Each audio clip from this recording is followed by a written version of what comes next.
Le journal des sports avec Fred Plisson. Rebonjour Fred. Bonjour Claire. Alors on va parler des premiers mots d'Hatem Ben Arfa sous les couleurs du PSG. Oui, le nouveau milieu de terrain du PSG a été présenté tout à l'heure. Regardez son arrivée en conférence de presse.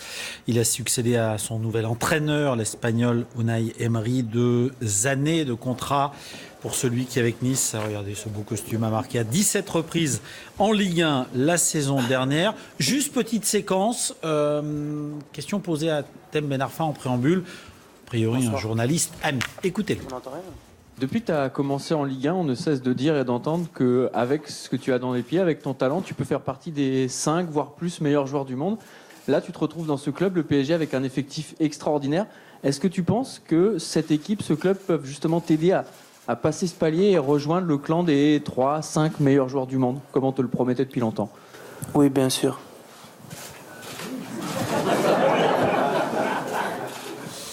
Voilà, fin de la conférence. Non, je plaisante, évidemment. Fin de la conférence de presse d'Hatem Ben Arfa. Réponse en 3 mots. La question était un peu ridicule. En tout cas, ça prouve qu'Hatem Ben Arfa a de l'humour. On va l'écouter un peu plus sérieusement, cette fois-ci, sur son bonheur d'être enfin au Paris Saint-Germain, le club dont il a finalement toujours rêvé. Écoutez-le.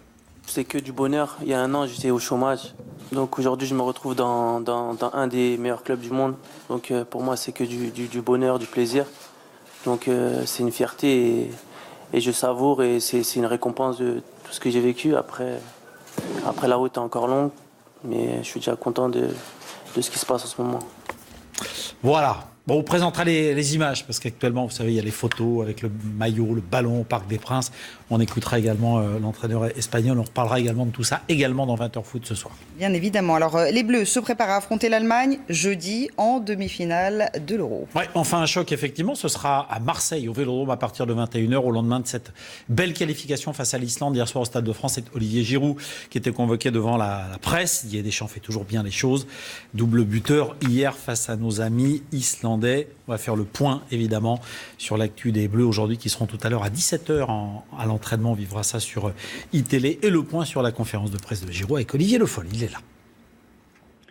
La statistique est impitoyable. Les Bleus n'ont pas battu la Nationalmannschaft dans un tournoi majeur depuis le mondial suédois de 1958. France-Allemagne, c'est une affiche particulière qui rappelle des souvenirs parfois douloureux en Coupe du Monde, particulièrement celui de Séville en 82, mais aussi au Mexique en 86 ou encore l'élimination en quart de finale lors du mondial brésilien de 2014. Jeudi, la France accueillera en demi-finale de son Euro à Marseille les champions du monde allemand. Pour autant, pas question de faire un complexe d'infériorité. La France reste une grande nation du football. Elle a une très belle génération et ce sera très serré jeudi. Comptez sur nous. Afin de préparer au mieux cette finale avant l'heure, les Bleus vont d'abord axer leur journée sur la récupération avec une séance très légère à 17h. Il faudra ensuite remettre le bleu de chauffe avec 2 entraînements à huis clos demain et mercredi. Toute la question est de savoir ce que va préparer Didier Deschamps. Va-t-il reconduire son 4-2-3-1 très offensif que l'on a vu lors de la deuxième mi-temps face à la République d'Irlande et qui nous a emballé lors du match face à l'Islande? Ou alors reviendra-t-il à son 4-3-3 avec N'Golo Kanté de retour de suspension en sentinelle, histoire de sécuriser un petit peu plus le milieu de terrain? Réponse dans les heures, dans les jours qui viennent.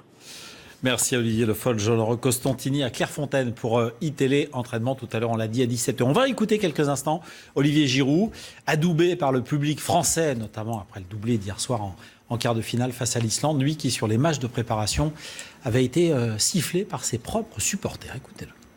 Oui, c'est toujours agréable d'être ovationné, comme vous l'avez dit. Maintenant, encore une fois, aucune revanche par rapport à ce qui s'est passé dans le passé. Voilà, je pense avoir la bonne attitude sur le terrain, c'est le principal et je donne le maximum pour l'équipe. Karim est un joueur de la sélection de l'équipe de France. Voilà, il sera amené à revenir. J'ai aucun souci avec lui. Voilà, mise au point importante également sur le cas Karim Benzema. Ça c'est dit et c'est important également. Regardez les images du dernier entraînement de notre adversaire en demi-finale.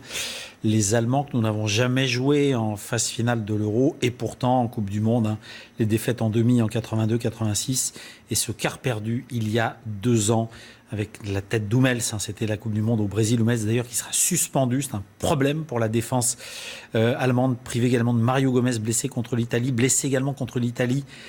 Khedira, milieu de terrain du Real, c'est officiel depuis la mi-journée. Il ne sera pas là contre la France, touché au genou droit, élongation du ligament antérieur. Donc voilà, en tout cas pour ces dernières images, on écoutera les Allemands qui étaient tout à l'heure en conférence de presse un petit peu plus tard, et notamment cet homme à droite, le sélectionneur Joachim Löw. Juste une image de voile également, puisque est parti de New York samedi, François Gabard sur son grand trimaran massif. Regardez les images pour battre le record, tenter de battre le record de la traversée de l'Atlantique Nord détenue depuis 3 ans par Francis Joyon en un peu plus de 5 jours. François Gabard doit franchir la ligne au Cap Lizard avant jeudi 5h du matin, mais l'info elle est là. Il a battu cette nuit le record du plus grand nombre de milles parcourus en 24 heures. Tenez-vous bien, 785 000, 1260 km à la voile en 24 heures. 1260 km, pour vous expliquer, c'est la distance entre Lille et Barcelone.